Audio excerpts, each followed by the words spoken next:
The purpose of the Roaring Twenties project is to get the kids using technology to effectively use appropriate sources, use the internet appropriately, come up with a final project they can be proud of using technology, Prezi, or a PowerPoint, Google Slides, or they can come up with a tissue box, but they do have to type their findings on the box. All right, so what we're going to do is I'm going to go ahead and we're going to pass these out and just get started with this. This is a really fun project. Okay, I mean, it's a blast. All right, because you get to choose who you want to talk about during the Roaring Twenties. So we just finished World War I. The time period we're really looking at, we're going to go a little above the Roaring Twenties for some of the people, but we're really looking at 1918 until the Great Depression. And you guys, it's awesome because you get to choose whatever you want to do, whoever you want to have, and however you want to present it. Okay, because this project I've done for years, and every year it gets better and better, and people try harder and harder. And the good thing is, there's no test for this unit. We're just doing the project. We'll have one day of just some notes so you have it, and then we'll watch something. That's the unit, and it's a pretty good unit because this time period for the USA is a magical time for some, but not so magical for others, and really magical because Walt Disney's, and we'll get to that. But anyway, say what? You're keeping this. This is your rubric, what Mr. Dummer and I just kind of passed out to you, really what he did. And it says the Roaring Twenties Project. We're going to run through this. Mr. Dummer and I, we're going to show you some examples of good projects. And I also have some examples of not so good. Okay, so you know what that looks like. All right? If you follow every single thing that I'm asking for on here, you're going to get an A. Okay? No ifs, ands, or buts about it. You're going to get an A. But if you miss some stuff, I'm going to take off, and you have to follow the steps. Okay? And you have to make sure you get it done in the timeline that we're going to talk about. So we're going to write on the back in just a little bit, but let's all look at the front. So our objective, all right? Let's follow along with me. Make sure you have a pen or pencil so we can write some things too. So I want you to write on the back in just a second, yeah. So let's look at the front. So objective, choosing one of the three options below. Hey, how's Florida? Good? Yes. All right, you're perfect timing. You missed a little bit, but I'll get you caught up, and we're going to focus on this, okay? So it's a brand new day, all right? So, choosing one of the three options below, you will create a visual representing important information about an influential person in the United States or the world during the Roaring Twenties. If not already drawn your individual, which we'll do in a second, well, I'll actually let you choose when I'm drawn out of the hat, and we'll do that, okay? The first option is a tissue box. Now, I have two tissue boxes here. Both of these received B's. They didn't receive an A and a low B. And I'll explain the grade in just a second. So let's look at what you need if you decide to choose the tissue box option. Which tissue boxes are great? Because for one, you can blow your nose. For two, you can learn stuff while you blow your nose. And three, I get tissues for a year, and it's great. All right, so you should choose that. All right, so side one, 5-sentence minimum biography of your individual, and include one picture. So for this person, he chose Henry Ford a couple years ago, and he did a really good job writing about Henry Ford. Okay, I don't want things like one of your 5 sentences. Henry Ford was born this time. Henry Ford died this date. All right, man, I already got 2 sentences, only 3 more. That's not a biography. I don't need that. All right, so let's take our pen or pencil and let's look at side one. You can write this down, you can put the day they were alive and when they died, but that should not count as one of your sentences, okay? You need to include real information. So I'm going to read you the first sentence of this, and it was pretty good. When Henry Ford was a young boy, he enjoyed taking things apart to figure out how they worked, then putting them back together. I'm hooked. All right, that sounds interesting. I want to read more. And they did a good job on that, okay? The next side, you'll answer the question, how did they impact American society in the Roaring Twenties? So he put here positive effect and said, how did Henry Ford do a good job impacting people in society in the United States during the Roaring '20s? And he got all those points there. And again, include one sentence, or I'm sorry, one sentence, one picture. Now, how this person did his pictures, he just kind of put them up here because he said he kind of ran out of room. And I like it for you to be a little different. So he just kind of had little pop-up pictures. I know this is a little old. But one of the pictures is not of him, but of the Model T. That's fine. If you choose like an author or something, you want to include like one of their books, that can count as a picture. It just doesn't have to be their face 4 times. I don't need to see that 4 times. All right, the next side, you'll answer the question, how do they still impact American society today? And this person, again, did a good job. But this is where he kind of messed up because he wasn't trying to make it look like this. He just didn't really measure out his typing. So if you think about getting a box like this, I would get one like this instead of the cube because you have more space. But it's your option. Because if you print out something from the computer on this side, it's going to fit on a paper, just like this size. So you can type it up in small font, cut it out, tape or glue it on there, and it'll work. All right. Now for this one, you will have to, and I will help you, you have to change the margins when we do that because it won't fit. So I'll help you with that, okay? So the next side, the last side, is a fun one. It's just did you know, and you can just include bullet points for this. So interesting facts about Henry Ford. He liked watches. He worked for Thomas Edison. His first company was a failure, so on and so forth. Some things that we don't already know. Now, some people have been asking, can I write it or do I have to type it? I prefer that you type it because most of our handwriting is fast. But if you have really nice handwriting and you want to write it, that's fine, okay? But I'd rather you just type it. When you look at this box, there's a difference between this one and this one because this person put paper around the side. I'm not going to give you bonus points for that because he didn't really do a good job of doing that. And this person just put everything on the box. That's fine if you do it like that. You don't have to get super, super creative. But this project, I will give you bonus points if you go above and beyond. This is not above and beyond. This is not above and beyond. This is not bonus work. This is just B work, regular, just average work. All right? But the final thing that you need is MLA citations. Okay? You have to cite your sources. This person actually got a C because he didn't put any citations on his box. He just turned this in, just like this. And what you can do is just put them on the bottom if you choose the tissue box. He didn't do it, he didn't get credit for that. This person did do it, but the sources are wrong. Google.com is not a source. That is a search engine. Yahoo.com, search engine.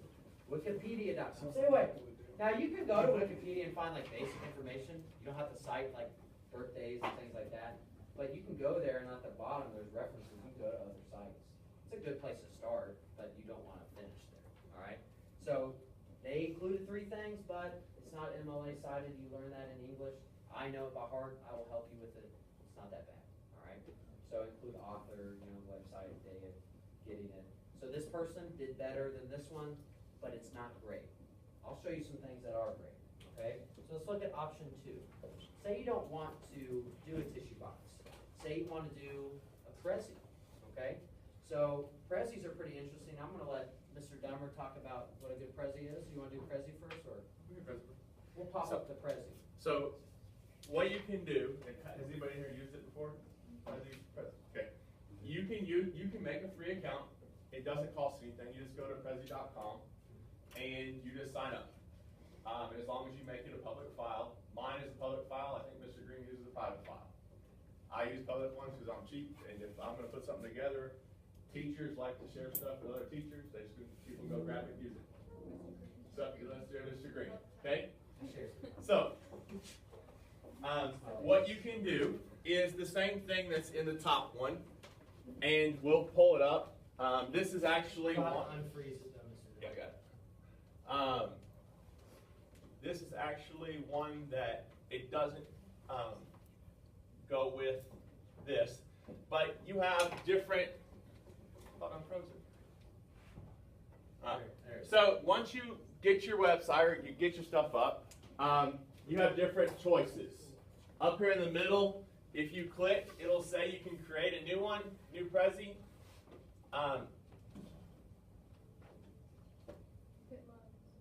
It loads. Internet's not the fastest. Or on Kate's phone. We're on whose phone? Oh, Serena's hogging all the Wi-Fi. Yeah.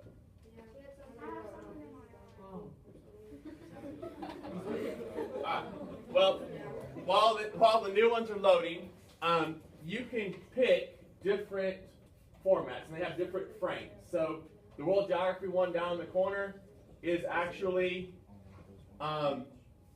that's a template. So if Mr. Green wanted to, on the last test we did, he could have used this and plugged different facts about the countries we used.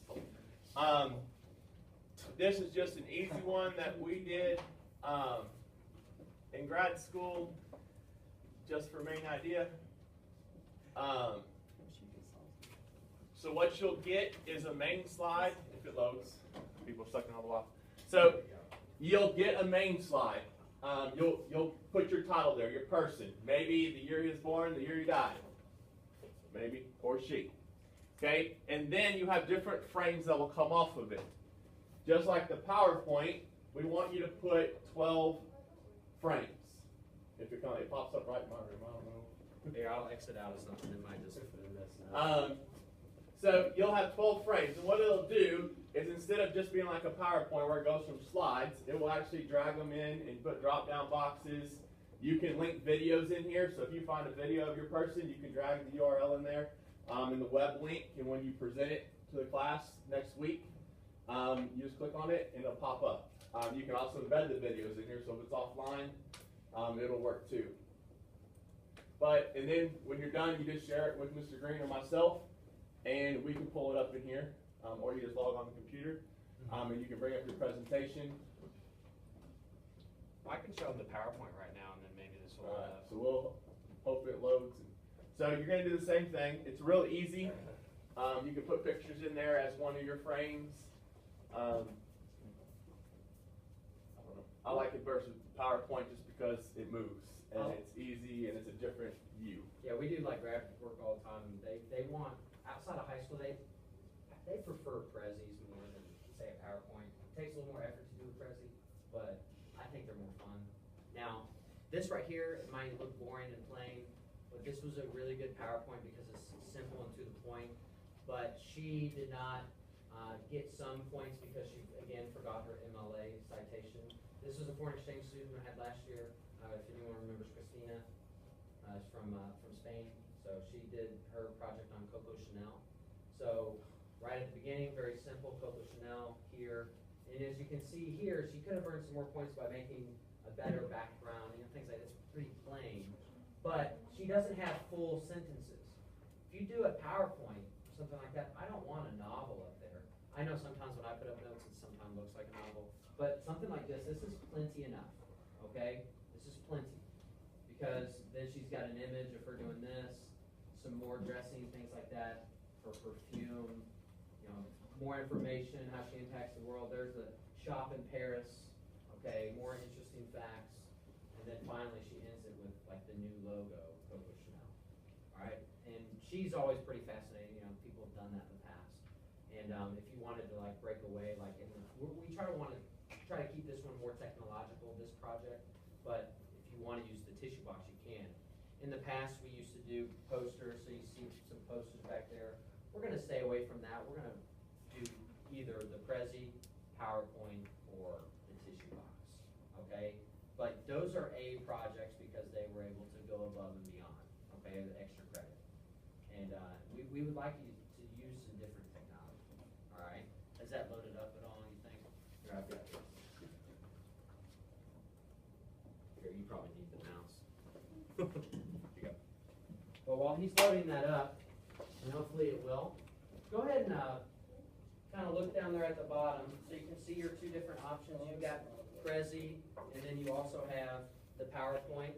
So hopefully this stuff will kind of pop up. We'll try to get this going again. Oh, is it up now? Yep. All right, perfect. Guess it just took a little bit. So he's going to show you what a good Prezi looks like. And this isn't done on history. This is actually done on main idea. I use this in another class. But what you do is you get these little bubbles or frames, and this would be your title frame. It'll actually walks you through the steps. So once you fill it out, it'll click on it. And then when you click the mouse again, it actually will transition over to the next thing. So then you're going over my idea. So then you're talking about, you know, maybe this is your person. So maybe this is where you put your information, some basic information about what they did. And then when you click again, it'll zoom in. And this is where playing with it happens.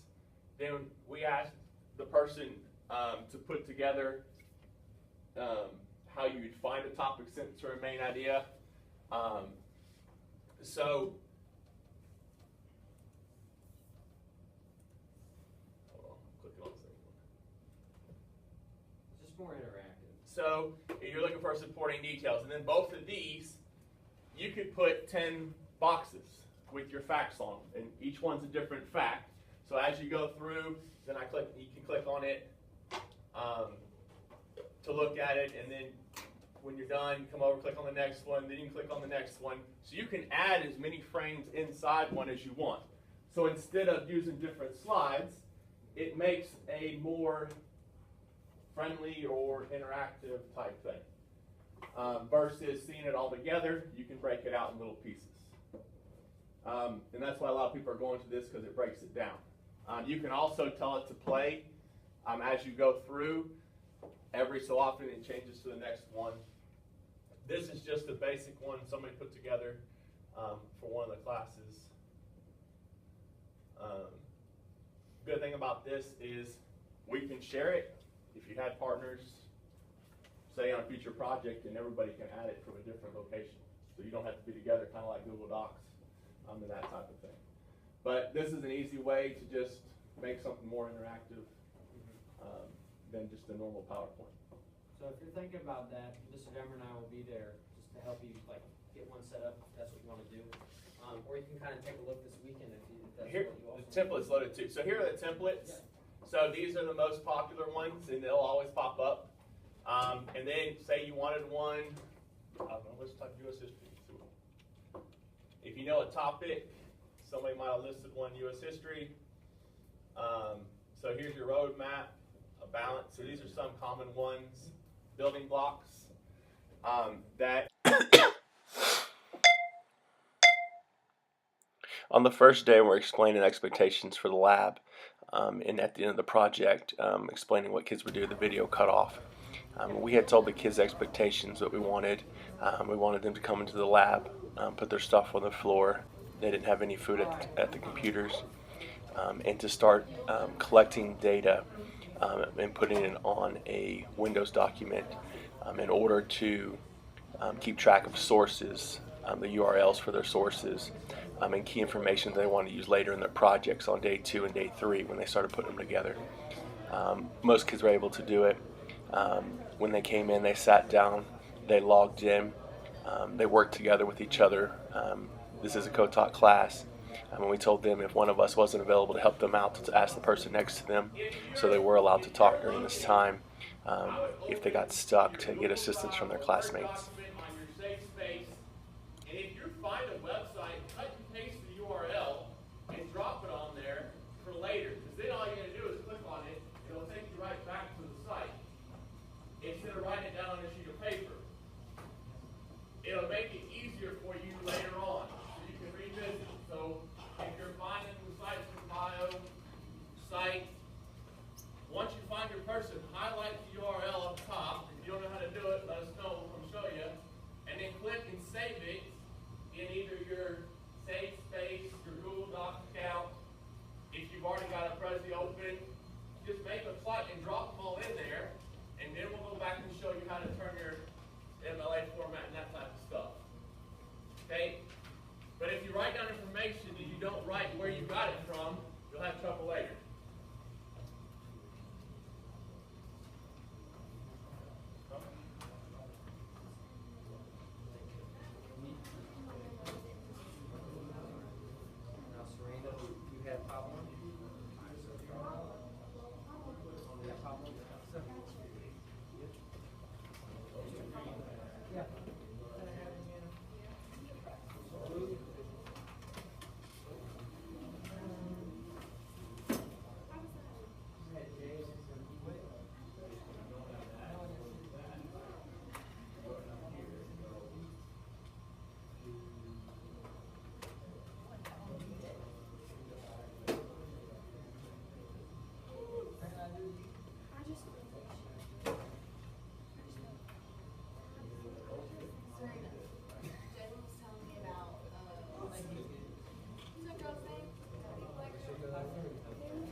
I have to go get an application.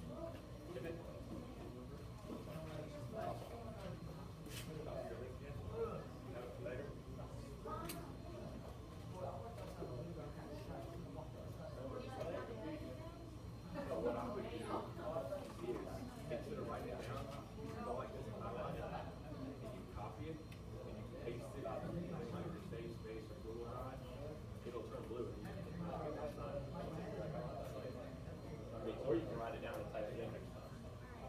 So I was just trying to show you an easy way. Like we use underlay, and you copy ball in there, and the next time we go use it, it's again, it takes you right back over the ball.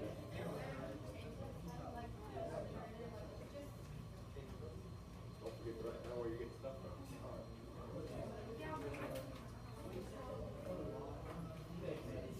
Remember, you're on Wikipedia. You did argue the ball.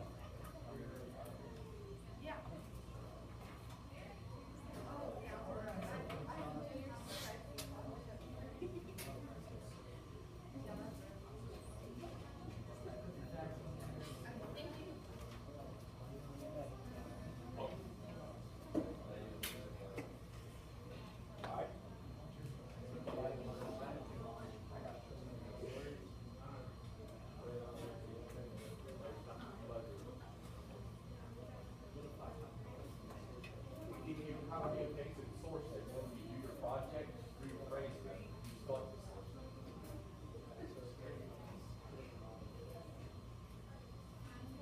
But what I'm saying is if you're going to collect data in like your words, so you can cut and paste it, remember, do not use the word for word, you cut and paste. Like you're going to collect research, and then when you do your project, right, like say if you take a paragraph and turn it into bullets, modify it to your own words, but just be careful.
Take a picture.